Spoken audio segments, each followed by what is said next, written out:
আসসালামু আলাইকুম বন্ধুরা, কেমন আছো সবাই? আশা করি আল্লাহর রহমতে সবাই অনেক অনেক ভালো আছো। আমিও ভালো আছি। দেখো, আর একটা দিন শুরু হলো। সকাল সকাল ঢাকাতে প্রচুর বৃষ্টি হচ্ছে। 2 দিন থেকে বৃষ্টি হচ্ছে, তবে অল্প অল্প ছিল। আজকে সকাল থেকে অনেক বেশি বৃষ্টি হচ্ছে। এই যে দেখো, এদিকে আমার গাছেদের অবস্থা আরও দেখাচ্ছি। এই দেখো কি যে করি, চিন্তা করছি ভিতরে নিয়ে যাব কিনা। পানিতে একদম ভিজে গেছে। প্রচুর বৃষ্টি হচ্ছে। অবশ্য বৃষ্টি হয়ে ভালোই হয়েছে, ঠান্ডা পড়ছে। অনেক গরম ছিল কয়েকদিন। আজকে বাসায় মা আসছে, আব্বা আসছে। কয়েকদিন পরে মনে হয় বাড়ি চলে যাব। ছেলের পরীক্ষা হয়ে গেলে নাটোর চলে যাব অনেক দিন পরে। 4 মাস পরে যাব। তোমাদের সাথে অনেক অনেক ভিডিও শেয়ার করব আমাদের চলন বিলের। চলো এখন অন্য কাজ করি। সকাল সকাল ঘুম থেকে উঠে আমার প্রথম কাজ হলো বিছানা পরিষ্কার করা, কারণ এটা আমার ছোটোবেলার অভ্যাস। আমি বিছানা, আমার মানে বাসা যেমনই থাকুক, বিছানা সবসময় পরিষ্কার থাকতে হবে, না হলে ভালো লাগে না। তো এখন আমি দুপুরে রান্না করব। আজকে ছেলেকে স্কুলেও নিয়ে যেতে পারিনি, জানো বন্ধুরা, কারণ শরীরটা ভালো না। মাথা ঘুরতেছিল, ওকে নিয়ে কয়েকদিন হলো স্কুলে যাই না। তো আজকে মুরগির মাংস রান্না করলাম আর ভাত রান্না করলাম, বেশি কিছু করিনি। ভালো লাগে না জানো, এত অসুস্থ। এসব শুনলে কি আর ভালো লাগে? ভালো লাগে না, কিচ্ছু ভালো লাগে না। তো এখন দেখো বিকাল হয়ে গেছে, বাইরে প্রচুর বৃষ্টি পড়তেছে। তো ছেলে মেয়ে দুজনে জিদ ধরছে, আম্মু চলো বাইরে যাব, বাইরে নিয়ে চলো খাবার খাবো। তো আমি বললাম, বাবু আজকে তো বাইরে যাওয়া যাবে না, বৃষ্টি পড়তেছে। তোমাদেরকে আমি বাসায় আজকে আলু চিপস বানাই দিই। এর আগেও একদিন বানাই দিছিলাম, ওদের অনেক ভালো লাগছে। তো দেখলাম বাসায় খাবার সোডা আছে, তো আজকে ওদের আলু চিপস বানিয়ে দিলাম। আমি একটু ময়দাও নিতে হয়। আলু সিদ্ধ করে রাখছিলাম, আলু তার সাথে একটু ময়দা নিলাম, একটু খাবার সোডা। তারপরে যেহেতু ঝাল দিয়ে বানাবো, তাই জন্য একটু মরিচ গুঁড়া, একটু হলুদ গুঁড়া, বেশি না, অল্প অল্প করে নিয়ে মাখায় নিলাম।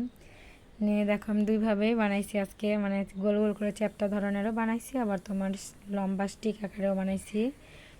বেশি না, অল্প করেই বানাইছিলাম। আমার আগে জানো আমি কি করতাম, প্রত্যেক দিন বিকাল হইলেই যে কোনো না কোনো বড়া বানাইতাম, পিঠা বানাইতাম। কিন্তু এখন কপাল দেখো, ডাক্তার আমাকে ডুবা তেলে যে কোনো কিছু ভাজা একদম খাইতে নিষেধ করছে, বলছে এগুলো আপনার জন্য খাওয়া যাবে না। তো আমি না খাই, বাচ্চারা তো খাইতে পারে, ওদের জন্য বানাইলাম আর কি। এই যে দেখো, এগুলো লম্বা লম্বাভাবে স্টিকের মতো করে বানাইছিলাম। একদম কালো কালো করে ভেজে নিয়েছি। অনেক ভালো লাগে কালো কালো করে ভাজলে খাইতে। যেহেতু খাবার সোডা দিছি, সেহেতু তোমার একদম মানে পঞ্চের মতো হয়েছে। এই যে দেখো, ভিতরে অনেক সুন্দর একদম হলুদ হয়ে গেছে। তো ওর বাবা আজকে সন্ধ্যার সময় অফিস থেকে আসার সময় 4-5 রকমের সবজি নিয়ে এসে, তো বলতেছে যে আজকে তো বৃষ্টি হচ্ছে, একটু খিচুড়ি রান্না করো। তো তাই জন্য খিচুড়ি রান্না করলাম। এমনিতে আমার হাজব্যান্ড খিচুড়ি খুব পছন্দ করে খাইতে, তো ওর জন্য সবজি দিয়ে খিচুড়ি রান্না করলাম। আব্বা মা আসার কথা ছিল, ওরা বললো না আজকে আসবো না, আমাদের একটু সমস্যা আছে, কালকে আসবো। তো দুপুরে মাংস ছিল, আর রাতের বেলা খিচুড়ি রান্না করলাম। এদিকে আমার তো রাত্রে খাবার হবে না, কারণ আমার খাওয়া নিষেধ, আমার ভাত খাওয়া নিষেধ রাত্রে। তো মনে করলাম একটু মুড়ি মাখা খাই।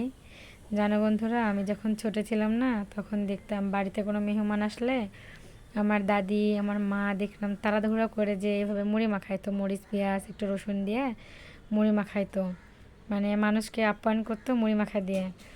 আবার অনেক সময় দেখছি যে তোমার মুড়ি ভিজাইতো, ভিজাই তোমার চিনি দিয়েও খাইতে দিত। তবে বেশিরভাগ ক্ষেত্রে এইভাবে ঝাল দিয়ে মুড়ি মাখাইতো। তো আমি আজকে মুড়ি মাখাইলাম, এর সাথে কিচ্ছু নিইনি, সরিষার তেল দিয়ে মুড়ি মাখাইছিলাম, বাড়ির সরিষার তেল। অনেক মজা হয়েছিল খাইতে। এই যে দেখো, এটা একদম মানে খাঁটি সরিষার তেল, এর মধ্যে কোনো ভেজাল নাই, এটা আমাদের বাড়ির। তো কি আর করার, সকালে রাত্রে আমি আগে থেকেই ভাত খাই না। তো এখন ওষুধ খাচ্ছি, এখন ক্ষুধা বাড়ছে, তো তাই জন্য একটু মুড়ি খাইলাম। ডাক্তার বলছে 3 মাস একটু কষ্ট করেন, আস্তে আস্তে কমে যাবে আশা করি আমরা, আল্লাহ ভরসা। তো দেখি ভাগ্যে কি আছে, আল্লাহ ভালো জানে। তো এদিকে মুড়ি মাখালাম, মুড়ি মাখানো আমার ছেলে খাইছে, আমার মেয়ে খাইছে, সবাই খাইছে, আমরা তিনজন মিলেই খাইছি, ওর বাবা খাইনি, ওর বাবা।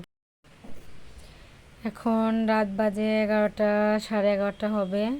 দেখো এদের কাজ শেষ হয়নি, আমি তো সকালে ঘুম থেকে ওঠার আগে এনারা উঠে পড়ে এসে কাজ শুরু করে, সাথে শব্দ, প্রচণ্ড শব্দ, মানে সময় সময় মনে হয় যে মাথা পেটে যাবে না, বাহিরে বাসার বাহিরে বসে থাকি। তো কয়েকদিন পরে বাড়ি যাব, গেলে মনে হয় একটু শান্তি পাবো।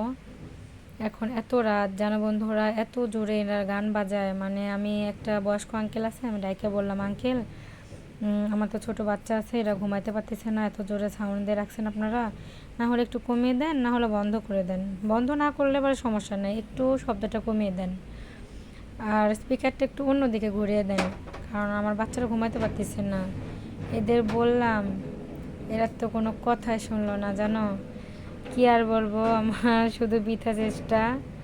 তো মানুষের বিবেক না থাকলে তো কিছু করার নাই। ঠিক আছে বন্ধুরা, তোমরা সবাই ভালো থাকবে, অনেক অনেক ভালো থাকবে।